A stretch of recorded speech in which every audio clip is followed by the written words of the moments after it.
হযরত বিলাল এমন একজন সাহাবী হযরত বিলাল রাদিয়াল্লাহু আনহু আমাদের নবীর আগেও জান্নাতে যাবে। সুবহানাল্লাহ বলেন। আমাদের নবীর আগে জান্নাতে প্রবেশ করবে। শুধু আমাদের নবীর আগে নয়, আল্লাহ রাব্বুল আলামিন যত নবী রাসূল প্রেরণ করেছেন সমস্ত নবী রাসূলের আগে হযরতে বিলাল জান্নাতে প্রবেশ করবে। সুবহানাল্লাহ বলেন।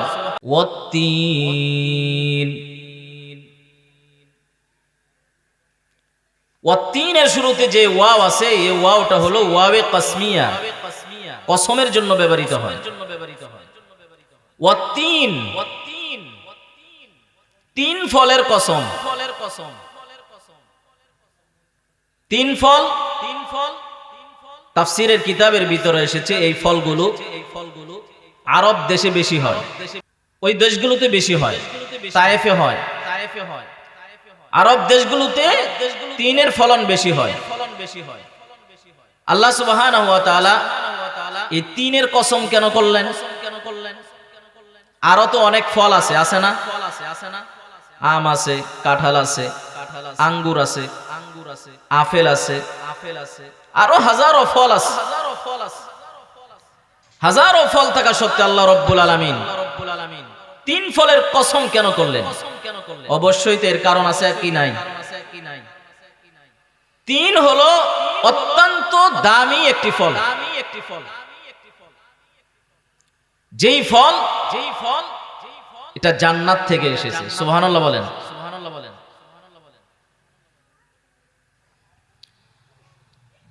আল্লাহ নবী মুহাম্মদুর রাসূলুল্লাহ সাল্লাল্লাহু আলাইহি ওয়াসাল্লামের দরবারে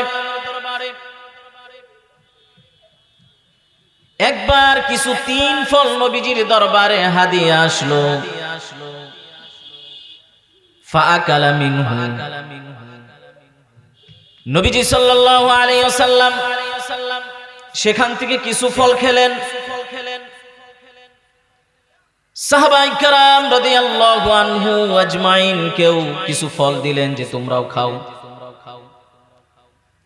সাহাবায়ে কেরাম ওই ফলগুলো খেলেন। রাসূলুল্লাহ সাল্লাল্লাহু আলাইহি ওয়াসাল্লাম বলেন, আমি যদি বলি যদি কোন ফল জান্নাত থেকে এসে থাকে তাহলে তিন ফল জান্নাত থেকে এসেছে। সুবহানাল্লাহ বলেন। জান্নাতি একটি ফল।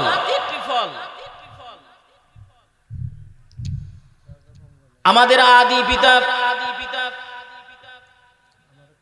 সাইয়্যিদিনা হযরত আদম আলাইহিস সালাতু ওয়াস সালাম কে যখন আল্লাহ তাআলা সৃষ্টি করলেন, আদম আলাইহিস সালাতু ওয়াস সালামের বাম পাজর থেকে মা হাওয়াকে সৃষ্টি করেছেন। আদম এবং হাওয়াকে আল্লাহ তাআলা সৃষ্টি করার পরে বললেন তোমরা জান্নাতে বসবাস করতে থাকো। وَقُلْنَا يَا آدَمُ اسْكُنْ أَنْتَ وَزَوْجُكَ الْجَنَّةَ وَكُلَا مِنْهَا رَغَدًا حَيْثُ شِئْتُمَا وَلَا تَقْرَبَا هَٰذِهِ الشَّجَرَةَ فَتَكُونَ مِنَ الظَّالِمِينَ। আল্লাহ রাব্বুল আলামিন বলেন, হে আদম, তুমি এবং তোমার স্ত্রী জান্নাতে বসবাস করতে থাকো। জান্নাতের ভিতরে যত নাজ নিয়ামত আছে, যা কিছু আছে সেগুলা তোমরা ভক্ষণ করতে থাকো। সুবহানাল্লাহ বলেন। কিন্তু সাবধান সাবধান, ওয়ালা তাকরাবা হাযিহিশ শাজারা, জান্নাতের ভিতরে যেই গাছটা দেখা যাচ্ছে ওই গাছের ধারের কাছেও তোমরা যেও না, এবং ওই গাছের ফল কিন্তু তোমরা খাইও না। যদি ওই গাছের ফল খেয়ে ফেলো তাহলে কিন্তু তোমরা জালেমদের অন্তর্ভুক্ত হয়ে যাবা। ইবলিস শয়তান, সে তো লানত প্রাপ্ত। আল্লাহ তাআলা আদমকে সিজদা করার জন্য বলেছিলেন, ইবলিস আদমকে সেজদা করে নাই, সে যুক্তি পেশ করেছিল। ইবলিসও জান্নাতে ছিল, আল্লাহ তাআলা ইবলিসকে জান্নাত থেকে বের করে দিয়েছেন। ইবলিস এবার চিন্তা করলো যে আদম হাওয়াকে কোনোভাবেই জান্নাতে থাকতে দেওয়া যাবে না, যেভাবেই হোক তাদেরকে জান্নাত থেকে বের করা হবে। ইবলিস আদম এবং হাওয়াকে ধোঁকা দিল। ইবলিসের ধোঁকায় হযরত আদম এবং হাওয়া ধোঁকায় পড়ে গেলেন। আল্লাহ তাআলা যে নিষেধ করেছিলেন ওই গাছের ফল খাইও না, আদম এবং হাওয়া আল্লাহ তাআলার সেই আদেশের কথা ভুলে গেলেন। ইবলিসের কথা অনুযায়ী পয়গম্বর আদম আলাইহিস সালাতু ওয়াস সালাম এবং হাওয়া আলাইহিস সালাতু ওয়াস সালাম নিষিদ্ধ গাছের ফল খেয়ে ফেললেন। ফল খাওয়ার সাথে সাথে তাদের শরীরে যে জান্নাতের পোশাক ছিল সব জান্নাতের পোশাক শরীর থেকে খুলে গেছে। জান্নাতের পোশাক খুলে গেছে। তাফসীরে কাবীরের ভিতরে এসেছে ফাসাতারা আওরাতুহু বিওয়ারাকাতিত তিন। আদম আলাইহিস সালাতু ওয়াস সালাম তার লজ্জাস্থান ঢাকার জন্য 3 গাছের পাতা ব্যবহার করেছিলেন। সুবহানাল্লাহ বলেন। হাওয়া আলাইহিস সালাতু ওয়াস সালাম 3 গাছের পাতা দিয়ে তাদের লজ্জাস্থান ঢেকেছিলেন। এরপর আল্লাহ তাআলা তাদেরকে জান্নাত থেকে বের করে দুনিয়াতে পাঠিয়ে দিলেন। আমার বলার উদ্দেশ্য হলো 3 ফল এটা সাধারণ কোনো ফল নয়। চিকিৎসা বিজ্ঞানীদের মতে কেউ যদি প্রতিদিন এই 3 ফল খায় তাহলে জটিল থেকে জটিল রোগ থেকে আল্লাহ তাআলা তাকে মুক্তি দান করবেন। সুবহানাল্লাহ বলেন। ক্যান্সারের মতো রোগ থেকে আল্লাহ তাআলা তাকে নিরামত সুস্থতা আল্লাহ তাআলা দান করবেন 3 ফল যদি কেউ প্রতিদিন খেতে পারে। এজন্য 3 সাধারণ কোনো ফল নয়, জান্নাতি ফল। এরপর আল্লাহ রাব্বুল আলামিন বলেন ওয়াজ-যাইতুন, জাইতুনের কসম। জাইতুনও এক ধরনের ফল, দামি একটা ফল। যে জাইতুন সম্পর্কে বলা হয়েছে কোন ব্যক্তি যদি প্রতিদিন এই জাইতুন ফল খায় বিভিন্ন ধরনের বড় বড় রোগ থেকে আল্লাহ তাআলা তাকে শিফা দান করবেন। জাইতুনের কসম আল্লাহ তাআলা করেছেন। মুহাম্মদুর রাসূলুল্লাহ সাল্লাল্লাহু আলাইহি ওয়াসাল্লাম এই জাইতুন গাছের ডাল দিয়া মুহাম্মদুর রাসূলুল্লাহ মিসওয়াক করেছেন। জাইতুনের ডাল দিয়া যদি মিসওয়াক করেন তাহলে উপকারিতা কি? যে আপনার দাঁতের মাড়ি মজবুত হবে। আর হাদিসের ভিতরে এসেছে যে ব্যক্তি সবসময় মিসওয়াক করবে, মিসওয়াক করার ফজিলত রাসূল করিম সাল্লাল্লাহু আলাইহি ওয়াসাল্লাম বলেছেন কোন বান্দা যদি মিসওয়াক করে, যে ব্যক্তি মিসওয়াক করলো আল্লাহ রাব্বুল আলামিন ওই বান্দার উপরে সন্তুষ্ট হয়ে যান। সুবহানাল্লাহ। আর মিসওয়াক করার পরে নামাজ আদায় করলে 70 গুণ সওয়াব বেশি হয়। সুবহানাল্লাহ বলেন। এজন্য আল্লাহ রাব্বুল আলামিন সূরাতুত তিনের শুরুতে 2টা ফলের কসম করেছেন, ওয়াত-তিন ওয়াজ-যাইতুন। এরপরে আল্লাহ রাব্বুল আলামিন বলেন ওয়াতুরি সিনিন, সিনাই পর্বতের কসম। সিনাই পর্বত দামি একটা পাহাড়। যেই পাহাড়ে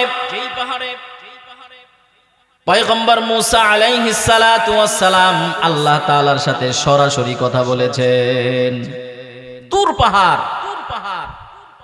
পয়গম্বর মূসা তুর পাহাড়ে আল্লাহ তাআলার সাথে সরাসরি কথা বলেছেন। সুবহানাল্লাহ বলেন। পয়গম্বর মূসা আলাইহিস সালাতু ওয়াস সালাম মিশর থেকে মাদায়েনে চলে গেছিলেন। মাদায়েনে সেখানে হযরত শুআয়ব আলাইহিস সালাতু ওয়াস সালামের সান্নিধ্যে ছিলেন, খেদমতে ছিলেন। পয়গম্বর মূসা হযরত শুআয়ব আলাইহিস সালাতু ওয়াস সালামের খেদমতে 8 বছর ছিলেন। কয় বছর ছিলেন বলেন? শুআয়ব আলাইহিস সালাতু ওয়াস সালামের 8 বছর খেদমত করার পরে হযরত শুআয়ব আলাইহিস সালাতু ওয়াস সালাম তার একজন কন্যাকে পয়গম্বর মূসার সাথে বিবাহ দিয়া দেয়। নবুয়তি মেজাজ যখন তার ভিতরে চলে এসেছে, পয়গম্বর মূসা আলাইহিস সালাতু ওয়াস সালাম আবার মাদায়ান থেকে মিশরের উদ্দেশ্যে রওনা হচ্ছে। সিনাই পর্বতের কাছে যখন এসেছেন, তুর পাহাড়ের কাছে, পয়গম্বর মূসা আলাইহিস সালাতু ওয়াস সালামের স্ত্রী গর্ভবতী ছিল। তুর পাহাড়ের কাছে যখন এসেছে, হযরত পয়গম্বর মূসা আলাইহিস সালাতু ওয়াস সালামের স্ত্রীর প্রসব বেদনা শুরু হয়ে গেছে। প্রচন্ড শীত, প্রচন্ড শীত, শীতের ভিতরে যদি কোন মহিলার প্রসব বেদনা শুরু হয়, তখন আগুনের প্রয়োজন হয়। কিসের প্রয়োজন হয় বলেন? আগুনের প্রয়োজন হয়। পয়গম্বর মূসা আলাইহিস সালাতু ওয়াস সালাম তার স্ত্রীকে বললেন, তুমি এখানে একটু দাঁড়াও, আমি আগুন নিয়ে আসি, দেখি আগুন পাই কিনা কোথাও। পয়গম্বর মূসা আলাইহিস সালাতু ওয়াস সালাম দেখেন যে তুর পাহাড়ের চূড়ায় আগুন দেখা যায়। পয়গম্বর মূসা আগুনের জন্য পাহাড়ে উঠেছে। ওটা মূলত আগুন ছিল না, আল্লাহ তাআলার নূরে তাজাল্লি ছিল। পয়গম্বর মূসা আগুন ধরতে যায়, আগুন উপরে উঠে যায়। আগুনের ভিতর থেকে আওয়াজ আসে, ইয়া মূসা ইন্নী আনা রাব্বুকা ফাখলা'না আলাইকা বিল ওয়াদিল মুকদ্দাসি তুওয়া। হে মূসা, তুমি সাধারণ কোনো পাহাড়ে আসো নাই, পবিত্র এক উপত্যকায় এসেছো। যেটাকে তুমি আগুন মনে করেছো, এটা আগুন নয়, আমি হলাম তোমার রব। সুবহানাল্লাহ বলেন। ইন্নী আনা রাব্বুক, হে মূসা আমি তোমার রব। পবিত্র উপত্যকায় তুমি এসেছো, অতএব মূসা তুমি জুতা খুলে আসো। পয়গম্বর মূসা আলাইহিস সালাতু ওয়াস সালাম জুতা খুলে তুর পাহাড়ে উঠেছেন। আল্লাহ বলেন, মূসা তুমি আগুনের জন্য এসেছিলা, আমি তোমাকে নবুয়ত দিয়ে দিলাম। সুবহানাল্লাহ বলেন। পয়গম্বর মূসাকে আল্লাহ তাআলা নবুয়ত দিয়ে দিয়েছে। আমার বলার উদ্দেশ্য হলো, তুর পাহাড় এটা সাধারণ কোনো পাহাড় নয়, যেই পাহাড়ের কসম আল্লাহ তাআলা এই সূরার ভিতরে করেছেন। এরপরে আল্লাহ তাআলা বলেন, ওয়া হাযাল বালাদিল আমিন, নিরাপদ এই মক্কা নগরীর কসম, নিরাপদ এই মক্কা নগরীর কসম, যেই মক্কায় আল্লাহ তাআলা আমাদের পয়গম্বর মুহাম্মদুর রাসূলুল্লাহ সাল্লাল্লাহু আলাইহি ওয়াসাল্লামকে প্রেরণ করেছিলেন। সুবহানাল্লাহ বলেন। যেই মক্কার জন্য পয়গম্বর ইব্রাহিম দোয়া করেছেন আল্লাহ তাআলার কাছে। ইব্রাহিম নবী আল্লাহ তাআলার কাছে দোয়া করলেন, রব্বি জাআল হাযা বালাদান আমিনাও ওয়ারযুক আহলাহু মিনাস সামারাত। পয়গম্বর ইব্রাহিম মক্কার জন্য দোয়া করলেন, আয় আল্লাহ এই মক্কা নগরীকে আপনি নিরাপদ শহর বানায়া দেন। এই মক্কায় যত অধিবাসী আছে যারা থাকবে, তাদেরকে রিজিক হিসাবে আপনি অগণিত ফল ফলাদির ব্যবস্থা করে দেন। সুবহানাল্লাহ বলেন। মক্কায় বেমৌসুম ফল পাওয়া যায়। পয়গম্বর ইব্রাহিমের দোয়া আল্লাহ কবুল করেছিলেন। সারা পৃথিবীতে যেই ফল পাওয়া যায় না, মক্কায় সেই ফল পাওয়া যায়। তায়েফের মাটিকে আল্লাহ তাআলা এমন উর্বর করে দিয়েছিলেন, তায়েফের মাটিতে এমন কোন ফল যে সেখানে উৎপন্ন হয় না। পয়গম্বর ইব্রাহিমের দুয়ার বরকত। এবং সেই মক্কায় আল্লাহ তাআলা আমাদের রাসূল মুহাম্মদুর রাসূলুল্লাহ সাল্লাল্লাহু আলাইহি ওয়াসাল্লামকে প্রেরণ করেছেন। এজন্য সারা পৃথিবীতে যত শহর আছে, যত দেশ আছে, সমস্ত দেশ এবং শহরের চাইতে মক্কা মদিনার দাম সবচাইতে বেশি। সুবহানাল্লাহ বলেন। মক্কা মদিনার দাম সবচাইতে বেশি। আল্লাহ রাব্বুল আলামিন এই চারটা কসম করার পরে আল্লাহ বলেন, লাকাদ খালাকনাল ইনসানা ফি আহসানি তাকওয়িম। আল্লাহ বলেন, অবশ্যই আমি মানুষকে সবচাইতে সুন্দর করে সৃষ্টি করেছি। আল্লাহ তাআলা যত মাখলুকাত সৃষ্টি করেছেন, সমস্ত মাখলুকাতের মধ্যে সবচাইতে আল্লাহ তাআলা মানুষকে সুন্দর করে সৃষ্টি করেছেন। সুবহানাল্লাহ বলেন। সবচাইতে সুন্দর করে আল্লাহ তাআলা মানুষকে বানাইছেন। মানুষটা যদি দেখতে কালো হয়, দেখতে এত সুন্দর নয়,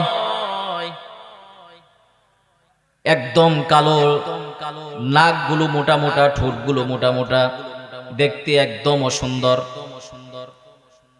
এরপর আল্লাহ রাব্বুল আলামিন বলেন, মানুষ সবচাইতে সুন্দর করে আমি বানাইছি। এই মানুষকে আমি এমনি বানাই নাই,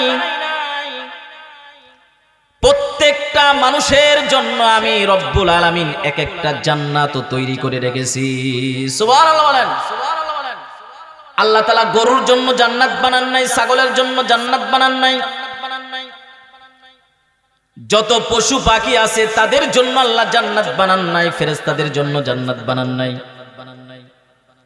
আল্লাহ তাআলা কাদের জন্য জান্নাত বানাইছেন বলেন? মানুষের জন্য জান্নাত বানাইছেন। এই মানুষকে আল্লাহ তাআলা সবচাইতে দামি করে আল্লাহ তাআলা বানাইছেন, এবং সবচাইতে সম্মানিত করে আল্লাহ তাআলা মানুষ বানাইছেন। আল্লাহ তাআলা কুরআনুল কারীমের মধ্যে বলেন, ওয়ালাকাদ কাররামনা বানি আদম وحملناهم في البر والبحر ورزقناهم من الطيبات। আল্লাহ রাব্বুল আলামিন বলে, আমি মানুষকে, বনি আদমকে সবচাইতে সম্মানিত করে বানিয়েছি। শুধু সম্মানিত করে বানাইছি এতটুকুর মধ্যে ক্ষান্ত নয়, জল এবং স্থলের কর্তৃত্ব আমি মানুষকে দান করেছি। সুবহানাল্লাহ বলেন। জল এবং স্থলের কর্তৃত্ব আল্লাহ কাদের দিয়েছেন বলেন? আল্লাহ তাআলা মানুষকে দিয়েছেন। সারা পৃথিবীতে পানি আছে 3 ভাগ, মাটি আছে 1 ভাগ। কয় ভাগ পানি, কয় ভাগ মাটি? 3 ভাগ পানি, 1 ভাগ মাটি। এই পানির মধ্যেও, সাগরের ভিতরেও আল্লাহ তাআলা মানুষের কর্তৃত্ব দান করেছেন। সাগরের নিচে আল্লাহ তাআলা অসংখ্য অগণিত খনিজ সম্পদ আল্লাহ তাআলা রেখে দিয়েছেন। স্বর্ণের খনি সমুদ্রের নিচে, তেলের খনি সমুদ্রের নিচে, হাজারো খনিজ সম্পদ আল্লাহ তাআলা সমুদ্রের নিচে রেখে দিয়েছেন। সমুদ্রের নিচ থেকে স্বর্ণ বের করে কে বলেন? মানুষ সমুদ্রের নিচ থেকে স্বর্ণ বের করে নিয়ে আসে। এই ক্ষমতা আল্লাহ তাআলা মানুষকে দিয়েছেন। সমুদ্রের নিচে আল্লাহ তাআলা তেলের খনি রাখা দিয়েছেন।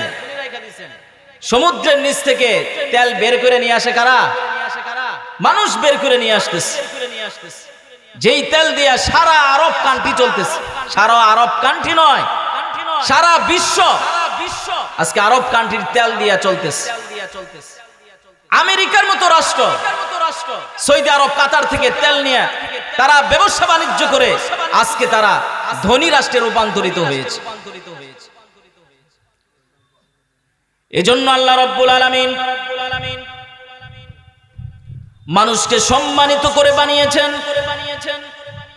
শুধু সম্মানিত করে বানিয়েছেন এতটুকুর মধ্যে ক্ষান্ত নয়, আল্লাহ রাব্বুল আলামিন মানুষকে জলের মধ্যেও আল্লাহ তাআলা কর্তৃত্ব দিয়েছেন, স্থলেও আল্লাহ তাআলা মানুষকে কর্তৃত্ব দিয়েছেন।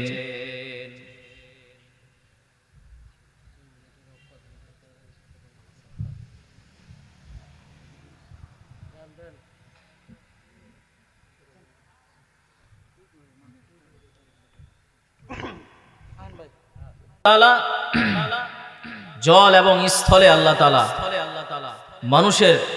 মানুষকে আল্লাহ তাআলা কর্তৃত্ব দান করেছেন। মানুষ সবচেয়ে দামি। মানুষ তখনই দামি হবে যখন মানুষের ভিতরে ঈমানের নূর থাকবে। কি থাকবে? আল্লাহ বলেছেন,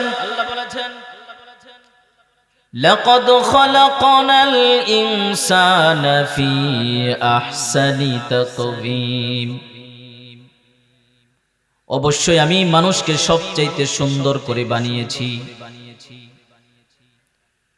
এই সুন্দর মানুষের জন্য আমি জান্নাত রেখে দিয়েছি। এই মানুষটা তখনই দামি হবে, তখনই জান্নাতি হবে যদি এই মানুষের ভিতরে ঈমানের নূর থাকে। আর ঈমান নাই, সে যতই সুন্দর হোক না কেন সে জান্নাতে যেতে পারবে না। সবচাইতে নিকৃষ্ট আবার আল্লাহ তাআলা বলেছেন এই মানুষই। উলাইকা কাল আনআমি বাল হুম আদল। আল্লাহ রাব্বুল আলামিন বলেন এই মানুষগুলোই আবার চতুষ্পদ জানোয়ারের চাইতেও আবার নিকৃষ্ট। ঈমান না থাকলে এই মানুষগুলো আবার চতুষ্পদ জানোয়ার, শুকুর, কুকুরের চাইতেও নিকৃষ্ট। কিন্তু একজন মুসলমান ভিতরে ঈমান আছে, দেখতে তেমন সুন্দর নয়, একদম কালো। কালো মানুষের ভিতরে আল্লাহর নবীর একজন সাহাবী ছিলেন, তার নাম হলো হযরত বিলাল রাদিয়াল্লাহু আনহু। হযরত বিলাল হাবশী গোলাম ছিলেন। হাদিসের কিতাবের ভিতরে পাওয়া যায়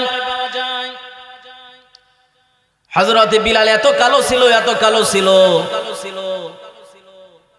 যে পৃথিবীর বুকে যদি কালো মানুষ থেকে পৃথিবীর বুকে যদি কালো মানুষ থেকে থাকে তাহলে তাদের মধ্যে বেলাল একজন।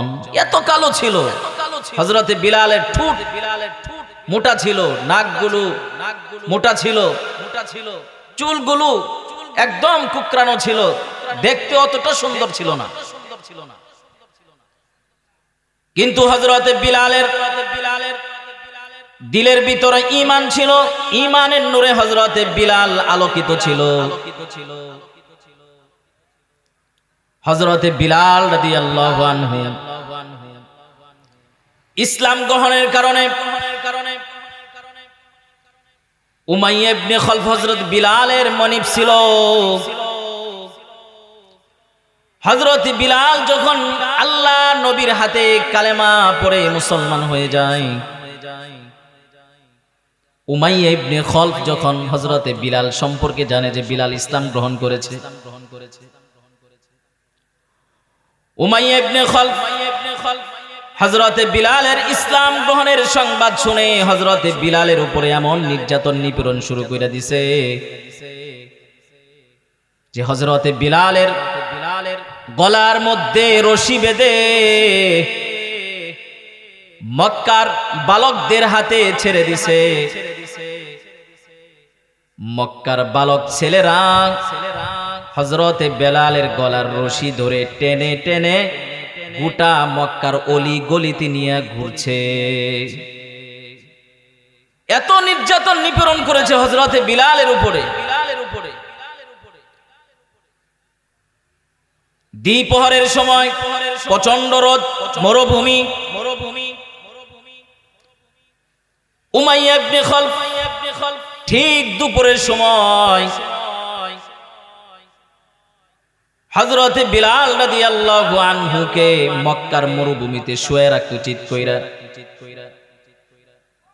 হাদিসের মধ্যে এসেছে কাঁচা গোশত যদি ওই মরুভূমির বালুতে রাখা হতো তাহলে ওই মরুভূমির বালুর উত্তপ্ত বালুর গরমে গোশতগুলো সিদ্ধ হয়ে যেত। হযরত বিলালকে চিৎ করে শুয়ে রাখছে উত্তপ্ত বালুর ভিতরে। বিশাল বড় পাথর হযরতে বিলালের বুকের উপর রেখে দিছে যাতে হযরতে বিলাল কথা বলতে না পারে। হযরতে বিলাল এত নির্যাতন নিপীড়নের পরেও তার জবান থেকে বের হয়েছে আহাদ আহাদ আহাদ আহাদ বলেছে হযরতে বিলাল। সাইয়্যিদিনা হযরতে আবু বকর রাদিয়াল্লাহু আনহু ওই রাস্তা দিয়ে যাচ্ছেন। আবু বকর রাদিয়াল্লাহু আনহু দেখলেন যে হযরতে বিলালকে উমাইয়া ইবনে খালফ কঠিন থেকে কঠিন ভাবে নির্যাতন করতেছে। আবু বকর রাদিয়াল্লাহু আনহু উমাইয়া ইবনে খালফকে বলল, উমাইয়া, এই সাধারণ গরিব মানুষের উপরে কেন এত নির্যাতন নিপীড়ন করতেছ?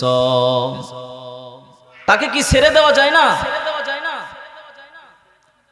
উমাইয়া বলল, তোমার যদি এত মায়া লাগে, এত বেলালের প্রতি তোমার যদি এত দরদ আসে, তাহলে তুমি বেলালকে ক্রয় করে নিয়ে যাও। হযরত আবু বকর রাদিয়াল্লাহু আনহু হযরত বেলাল রাদিয়াল্লাহু আনহুকে ক্রয় করে আজাদ করে দিয়েছেন। সুবহানাল্লাহ বলেন। ইসলামের কারণে এত নির্যাতন নিপীড়ন সহ্য করেছেন। তার ভিতরে ঈমান ছিল, এজন্য হযরতে বেলালের দাম বেড়ে গেছে। সুবহানাল্লাহ বলেন। আল্লাহ নবী মুহাম্মদুর রাসূলুল্লাহ সাল্লাল্লাহু আলাইহি ওয়াসাল্লাম নবীজি মিরাজে গেলেন। মিরাজে যাওয়ার পরে নবীজি জান্নাত ভ্রমণ করার সময় নবীজির সামনে সামনে হযরতে বেলালের পায়ের আওয়াজ নবীজি শুনতে পেয়েছেন। সুবহানাল্লাহ বলেন। আল্লাহ নবী মিরাজ থেকে আসলেন। মিরাজ থেকে আসার পরে নবীজি বেলালকে জিজ্ঞাসা করলেন, ও বেলাল, কি এমন আমল তুমি করেছো, কি এমন আমল তুমি করো যে আমলের কারণে তোমার পায়ের আওয়াজ জান্নাতে শোনা যায়? সুবহানাল্লাহ বলেন। হযরতে বিলাল বললেন, ইয়া রাসূলুল্লাহ, ইয়া হাবিবাল্লাহ, তেমন কোনো আমল আমি করি না। ওগো আল্লাহর নবী, যখনই আমার ওযু ছুটে যায় সাথে সাথে আমি ওযু করে 2 রাকাত তাহিয়াতুল ওযুর নামাজ পড়ি। আল্লাহর রাসূল বলেন, এই ছোট্ট আমলের কারণে আল্লাহ তাআলা তোমাকে জান্নাতি বানিয়ে দিয়েছে। সুবহানাল্লাহ বলেন। কালো মানুষ ছিলেন, হাবশী মানুষ ছিলেন, কিন্তু তার দাম আল্লাহ তাআলার কাছে অনেক বেশি। মক্কা বিজয়ের দিন আল্লাহ নবী মুহাম্মদুর রাসূলুল্লাহ সাল্লাল্লাহু আলাইহি ওয়াসাল্লাম 10,000 সাহাবায়ে কেরামের বিরাট এক জামাত নিয়ে আল্লাহ নবী কাবা চত্বরে গেলেন। নবীজির ইচ্ছা হলো যেহেতু মক্কা বিজয় হয়ে গেছে 2 রাকাত শুকরিয়াতার নামাজ পড়ে নেই। আল্লাহর নবী ঘোষণা করলেন নামাজের জন্য আজান দেওয়া হোক।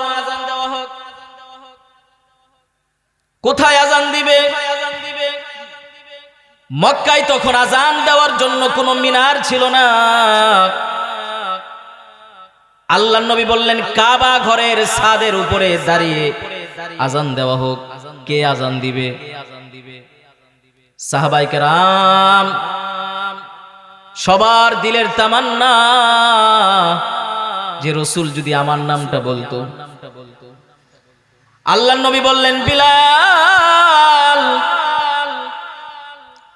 আজকের এই মক্কা বিজয়ের দিনে কাবা ঘরের ছাদে দাঁড়িয়ে তুমি আজান দাও। সুবহানাল্লাহ বলেন।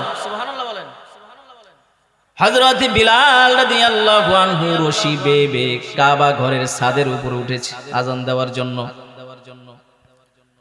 মক্কার কুরাইশের লোকেরা তাদের মধ্যে সমালোচনা শুরু হয়ে গেল যে আজকের এই মক্কা বিজয়ের দিনে, এই গৌরবময় দিনে আল্লাহর নবী একজন কৃতদাস দিয়ে আজান দিতেছেন।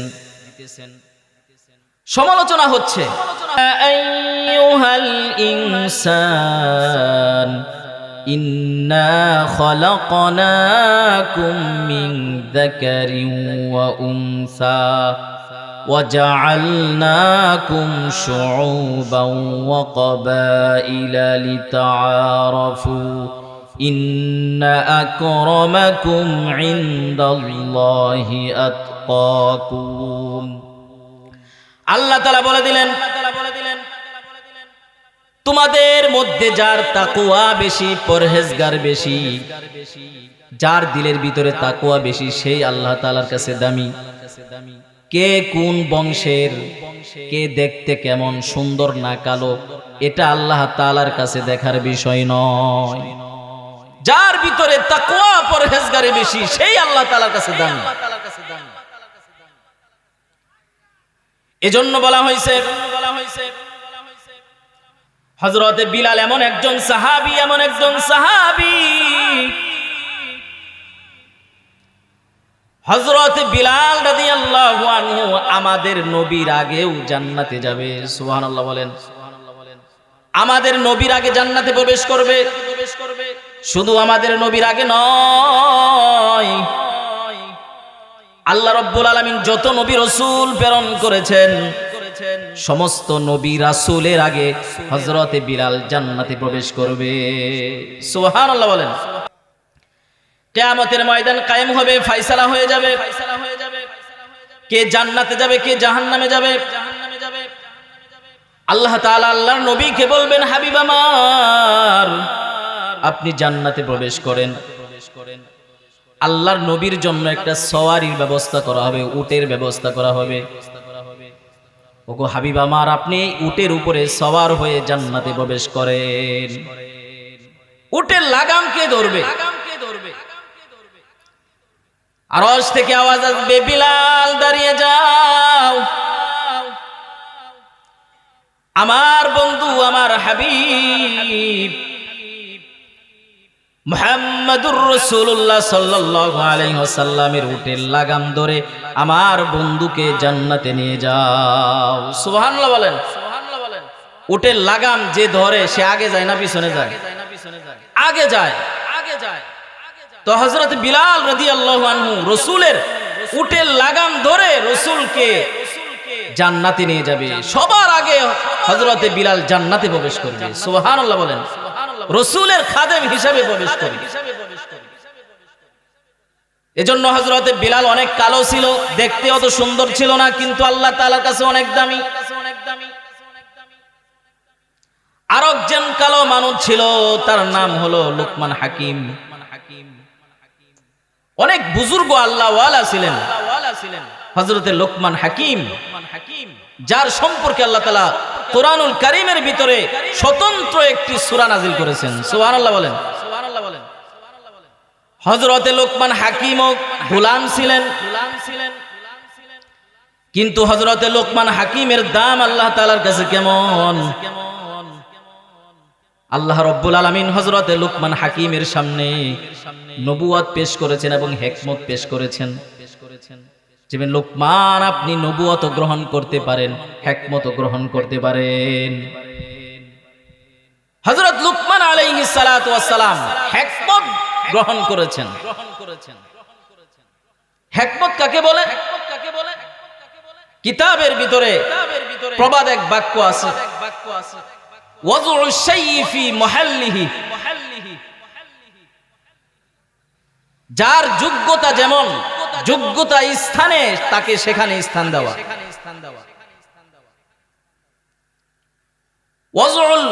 ওয়াজউ গায়রি মুহাল্লিহি, একজনের যোগ্যতা নাই তাকে যোগ্যতার স্থানে রাখা,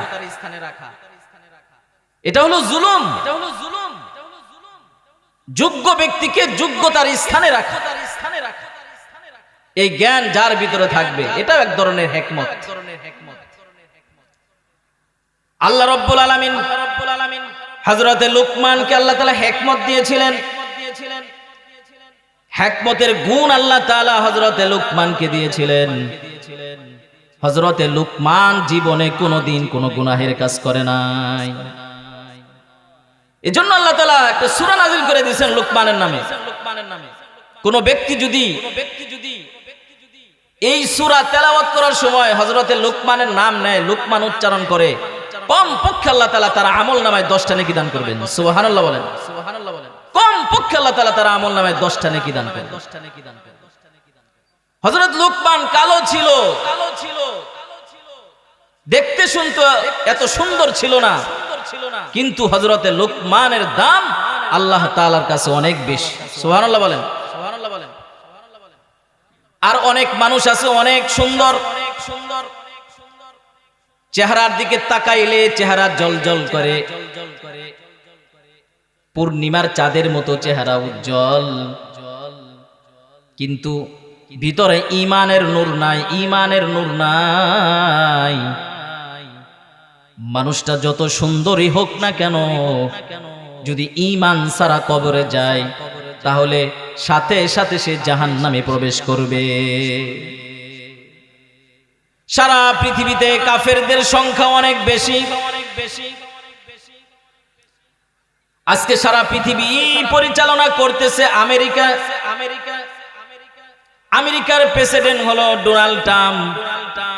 দেখতে কিন্তু একদম লাল টকটকে, অনেক সুন্দর, চেহারা ঝলঝল করে, উজ্জ্বল।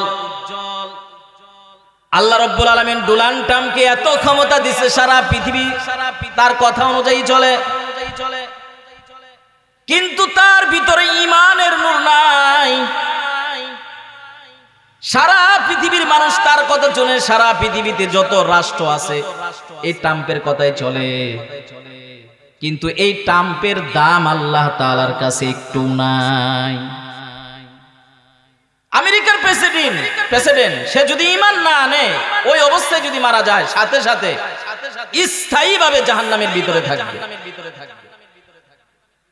আর একজন মানুষ খুবই দরিদ্র, বাড়িতে ঘর নাই, থাকার মতো জায়গা নাই, সুন্দর বিছানা নাই, খাট নাই, কিন্তু দিলের ভিতরে ঈমান আছে, ঈমানের নূর আছে। এই মানুষটা যদি ঈমানের সাথে মারা যায়, আল্লাহ রাব্বুল আলামিন এই মানুষটার জন্য আল্লাহ তাআলা এই দুনিয়ার 10 দুনিয়ার সমান জান্নাত রেখে দিয়েছেন। সুবহানাল্লাহ বলেন। এজন্য ঈমানের দাম অনেক বেশি। মানুষ সুন্দর হলে সে দামি হয় না, মানুষের চেহারা সুন্দর হলেই সে দামি হয় না। আজকে অনেক মানুষ আছে দেখতে অনেক সুন্দর, কিন্তু কোরআনকে বিশ্বাস করে না, আল্লাহকে বিশ্বাস করে না, আখিরাতকে বিশ্বাস করে না। দেখতে অনেক সুন্দর, কোন মানুষ যদি আখিরাতকে অস্বীকার করে, কোরআনকে অস্বীকার করে, তাকদীরকে অস্বীকার করে, নবীদেরকে অস্বীকার করে, ফেরেশতাদেরকে অস্বীকার করে, তাহলে তার দিলের ভিতরে ঈমান নাই, ঈমান নাই, সে টাটকা কাফের। আর এই কুফর অবস্থায় যদি মারা যায় তাহলে সাথে সাথে জাহান্নামে চলে যাবে। এজন্য হাদিসের মধ্যে এসেছে আল্লাহ তাআলা মানুষের চেহারার দিকে তাকান না, কার কেমন আকৃতি আল্লাহ তাআলা দেখেন না, আল্লাহ তাআলা দেখেন বান্দার কলবটা কেমন। আল্লাহ তাআলা কলব দেখেন, দিল দেখেন। আল্লাহ তাআলা দিল দেখেন, অন্তর দেখেন, কার দিলটা পরিচ্ছন্ন এটা দেখেন আল্লাহ তাআলা। যার দিল অন্তর পরিচ্ছন্ন সেই আল্লাহ তাআলার কাছে দামি, সেই আল্লাহ তাআলার কাছে দামি। অনেক টাকার মালিক, কোটি কোটি টাকার মালিক, বাড়ি আছে, গাড়ি আছে, ঢাকা শহরে 10টা বিল্ডিং আছে, টাঙ্গাইল শহরে 20টা বিল্ডিং আছে, তার কথায় হাজারো মানুষ উঠে আর বসে। কিন্তু এই ব্যক্তিটা আল্লাহকে বিশ্বাস করে না। আজকে মুসলমানদের ভিতরে অসংখ্য অগণিত এমন মানুষ আছে যারা আল্লাহকে বিশ্বাস করে না। আছে না নাই? মুসলমানদের ভিতরে এমন মানুষ আছে যে পরকালকে বিশ্বাস করে না। মুসলমানদের ভিতরে এমন মানুষ আছে যে কোরআনকে বিশ্বাস করে না,